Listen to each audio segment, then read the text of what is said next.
perdre les deux le même jour à quelques heures d'intervalle, pour moi, c'est une dinguerie. Coucou tout le monde, j'espère que vous allez bien. Aujourd'hui, on se retrouve pour un nouvel épisode du Sunday Chat avec Oumou. C'est un peu particulier, hein, comme chaque Sunday Chat, parce que je suis toute seule. Et du coup, on va parler de mon deuil à moi, le fait de perdre des proches, et comment je l'ai vécu, etc. Donc, on va parler un peu de mon histoire. Voilà. Bon, avant de commencer, mets-nous un peu dans le contexte. À l'âge de 10 ans, j'ai perdu ma mère et mon père le même jour, à 2-3 heures d'intervalle. Est-ce que tu te souviens de ce jour et du moment où tu as compris ce qui se passait? En fait, on va me demander, on va me dire, ouais, est-ce que avant la perte de tes parents, genre, t'as des souvenirs et tout? Je vais vous dire oui, mais vaguement. Mais en fait, ce jour-là, j'oublierai jamais. En vrai, je me souviens de ce jour comme si c'était hier, parce que du coup, moi déjà, j'avais un papa qui était déjà très malade depuis que j'étais petite. En fait, j'avais un père qui était déjà malade, etc. Il faisait beaucoup d'allers-retours entre l'hôpital et la maison. Ça veut dire, en vrai, je veux pas dire qu'on s'y attendait à son décès.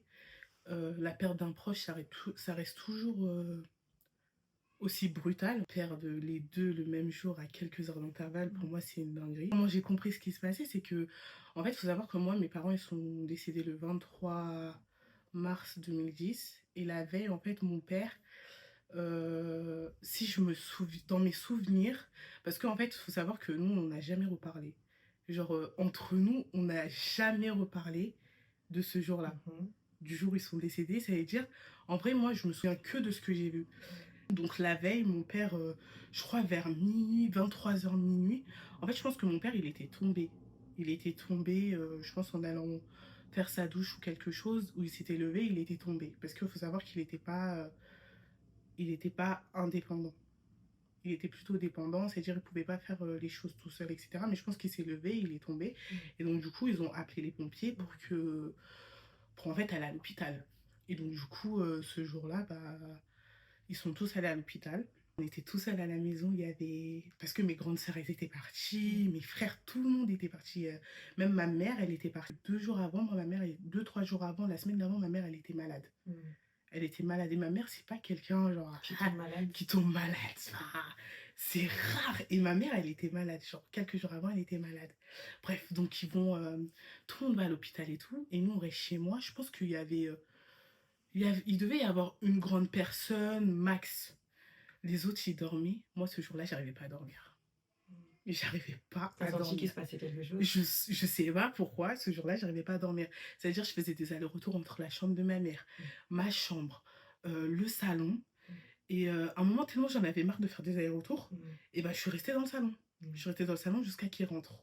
Ils sont rentrés vers 4 heures, vers 5 heures du matin. Tes frères et sœurs et ta mère? Mes frères et sœurs et ma mère, ils sont rentrés vers 5 heures du matin. Et quand ils sont rentrés, j'ai vu qu'il y avait mon beau-frère, le mari de ma sœur, et le plus grand de mes frères. Ils étaient en train de porter ma mère. Genre, il y avait... Je me souviendrai toujours de cette scène. Tout. Et en même temps, ma sœur, elle n'avait pas vu que j'étais dans le salon parce qu'il faisait noir. Elle a fait, monte, va dormir et tout, tu fais quoi ici? Donc moi, je monte, je vais dormir. Et de 5 heures à 7 heures du matin, que j'entends des va-et-vient chez moi. Et moi, je continue à faire des allers-retours. Je savais déjà qu'il y avait quelque chose. Mais à ce moment-là, mon père, il était décédé. Mais moi, je savais. Quand ils sont rentrés à la maison, mon père, il était décédé. Moi, ma soeur, elle me dit de monter. Je montais tout. Je fais des allers-retours entre les chambres, etc. Et à un moment, je suis dans cette chambre-là. Je dors, mais je somnole, tu vois. Et j'entends les pompiers et tout. Ils appellent les pompiers, SOS médecins, etc. Je dors, mais je somnole et tout. À un moment... je me lève, je m'assois dans les escaliers. Et j'entends une sœur à moi, elle pousse un cri. Et vous savez, vous entendez les machines des pompiers. Vous entendez les machines des pompiers. Elle pousse un cri. Et là, voilà, en fait, dans ma tête, c'est... T'as compris? En fait, je pense que j'ai compris, genre... les gars, j'étais en mode... Il se passe, elle a poussé un cri, je vous jure, jusqu'aujourd'hui, ce cri-là, je l'oublierai jamais. Elle a poussé un cri, et t'as ma grande sœur, la plus grande, elle a dit, arrête de pleurer, ça sert à rien, ça y est et tout. Et je me suis levée, je suis revenue dans la chambre, je me suis couchée. Et je regardais le plafond. Et il y a une de mes sœurs qui est rentrée dans la chambre, elle n'a pas vu que je dormais pas. Elle parle au téléphone. Elle a dit à la personne, ouais, ma mère et mon père, ils sont décédés. Et c'est à ce moment-là que j'ai su que mon père aussi était décédé. Et genre à 2-3 heures d'intervalle. Et après, moi, quand elle est sortie de la chambre, je me suis levée, je suis allée dans la chambre d'à côté. Et il faut savoir que tout le monde dormait. Il était 7h30, il n'était même pas encore l'heure d'aller à l'école. Ils se lèvent, ils disent, il se passe quoi et tout. Il y avait ma petite sœur, il y avait Awa. C'est comme ça. Maman et papa, ils sont décédés. Elle commence à pleurer et tout. Mais quand je vous dis, je pourrais jamais oublier ce jour-là. Oh, voilà, je pourrais jamais oublier ce jour-là parce que c'est une dinguerie. Et ça fait trop bizarre d'en parler parce que, enfin, je pense que toi, tu sais, mais il y a peu de personnes qui savent réellement ce qui s'est passé ce jour-là. Et les jours qui ont suivi, comment tu les as vécus? C'était un peu compliqué dans le sens où, encore une fois, quand il y a une personne qui décède dans nos communautés, c'est difficile. Moi, j'avais que 10 ans, vous voyez, mais même, genre, enfin... Il y avait du monde. Il y avait... Moi, ma mère est décédée elle est décédée à 7h du matin. À 8h, il y avait du monde chez moi. Et du coup, on a dû partir de chez moi. On est allé chez ma voisine. On est resté chez ma voisine. Et en fait, il y avait tellement du monde chez moi que je pouvais pas aller chez moi. Après, par exemple, la première nuit, après le décès. Je sais même pas, je te jure. Après, j'ai l'impression d'avoir fait un déni parce que je me souviens plus. Moi, en fait, je faisais que de regarder à travers la vitre parce qu'en fait, de chez ma voisine, tu vois chez moi. Je faisais que de regarder à travers la vitre et tout ce qui se passait. Et j'ai vu le moment, en fait, où ils ont descendu le corps de ma mère. Je me souviens juste qu'il y avait tout le temps du monde chez moi.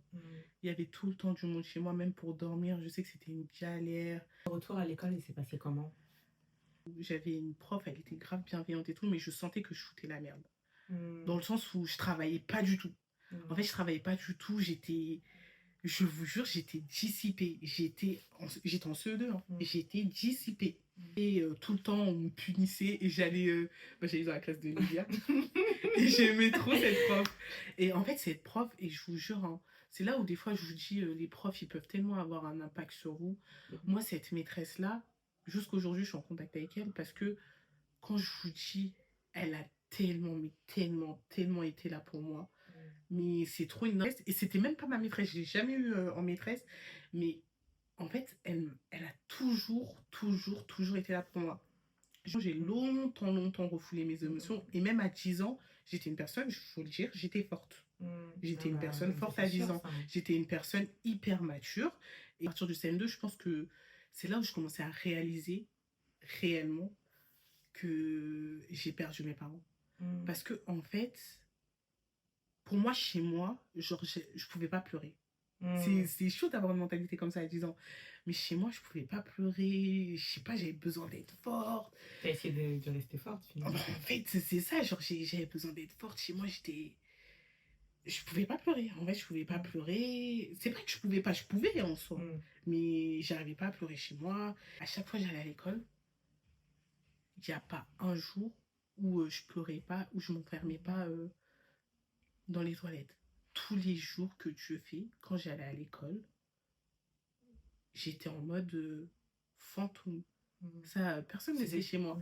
Et mes profs, jamais ils ont convoqué ma soeur pour leur dire ouais, elle va pas bien. Genre, ils ont jamais fait ça parce qu'en fait, c'est même pas.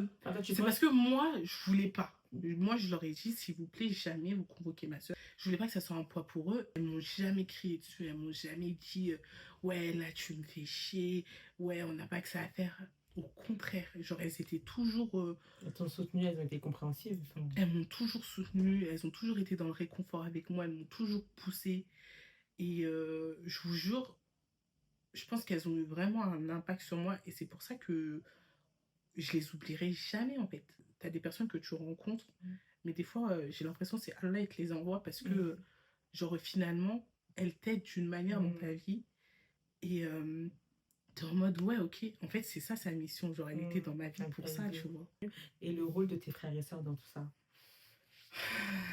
Le rôle de mes frères et sœurs.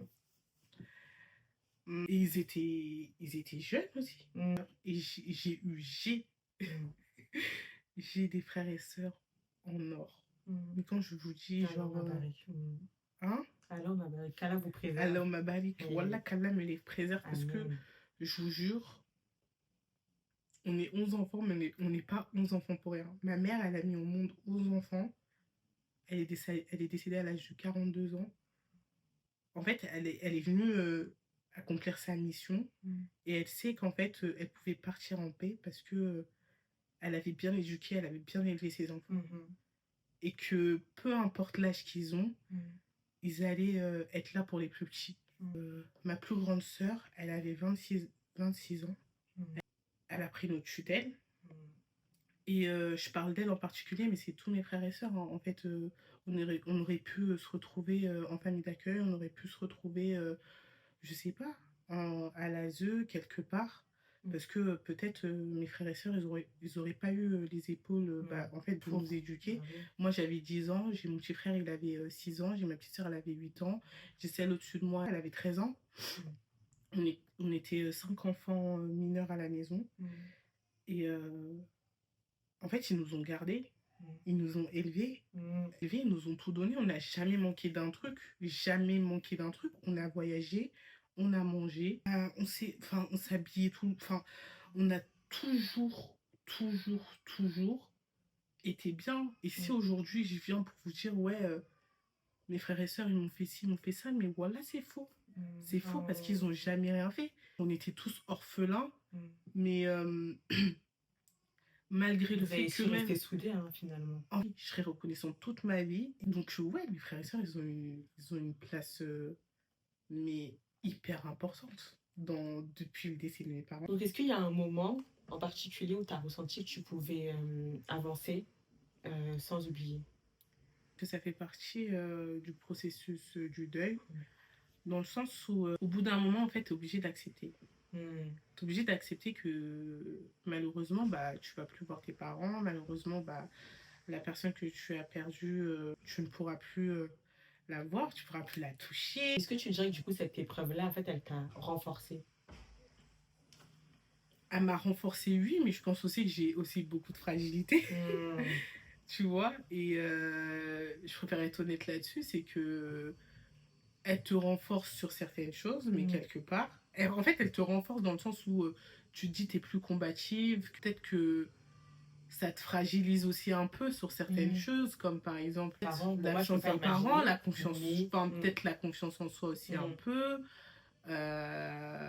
des choses comme ça, quoi. Est-ce que cette épreuve, tu penses qu'elle peut expliquer finalement ta façon d'être aujourd'hui, ton calme, ta maturité et aussi ta façon de voir les choses, voir la vie? Je suis une personne très résiliente. C'est le cas. Ouais, enfin, c'est dur, comme mais ça on va dit aller. souvent, Dieu il donne c'est plus dur combat, c'est plus fort soldat. Et je crois réellement à cette phrase-là. C'est les épreuves qui ont fait que je suis cette personne-là, voilà. Si tu pouvais parler à la Oumou de 10 ans, qu'est-ce que tu lui dirais? Je suis grave fière de toi, en fait. T'as réussi, t'as été forte, t'as toujours gardé la tête haute, t'as avancé comme tu pouvais. Ouais, alhamdoulilah, quoi. Et ça, je pense que c'est grâce à ma famille. Voilà, tout ça, c'est grâce à ma famille. C'est grâce à ta famille, mais aussi la force que la t'as en toi. force, ouais. Je ne cesserai de le dire. Franchement, Dieu merci. La mort, elle fait partie de la vie. Ça reste une épreuve très, très douloureuse et très, très difficile. N'hésitez pas à parler à vos copines, vos profs, même si vous ne pouvez pas parler à votre famille, vous avez honte ou quelque chose d'autre, parlez à vos copines, parlez à vos profs, aux personnes qui vous tendent une main, allez voir des professionnels, même si c'est 20 ans plus tard, mais ces professionnels-là, en fait, ils vont vous aider. Et ils vont vous aider dans votre processus de deuil. Encore une fois, moi, tout ce que je peux vous dire, c'est que faut rester fort. Surtout si vous avez des frères et sœurs plus petits que vous, ou même plus grands que vous, parce que des fois, les plus grands, c'est pas les plus forts. Donc, vraiment, genre, ça va aller. Tout ce que je peux vous dire, c'est que ça va aller. Ça peut prendre du temps. Moi, aujourd'hui, ça fait 15 ans que j'ai perdu mes parents. Mais le deuil, je sais que c'est tout un processus. Et je dirais pas j'ai fait mon deuil, c'est faux. Genre, je dis juste que j'accepte et j'apprends à vivre avec. Et donc, pour conclure cette vidéo, je l'ai fait à la suite de ma première vidéo sur le deuil avec ma copine. Parce que j'ai senti que, en fait, les gens, ils avaient besoin. Ils avaient besoin de parler. Soyez juste forts. Croyez en vous. Moi, je suis là. Si vous avez des questions à poser, ajoutez-moi, je sais pas, sur Snap, sur Instagram ou même sur TikTok. Envoyez-moi un message si vous avez besoin de parler, etc.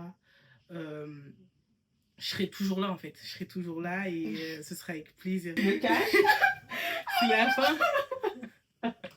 Non, tu t'es fière de toi.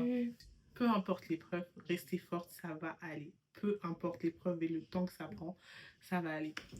Voilà. Bisous les filles, à dimanche prochain et abonnez-vous.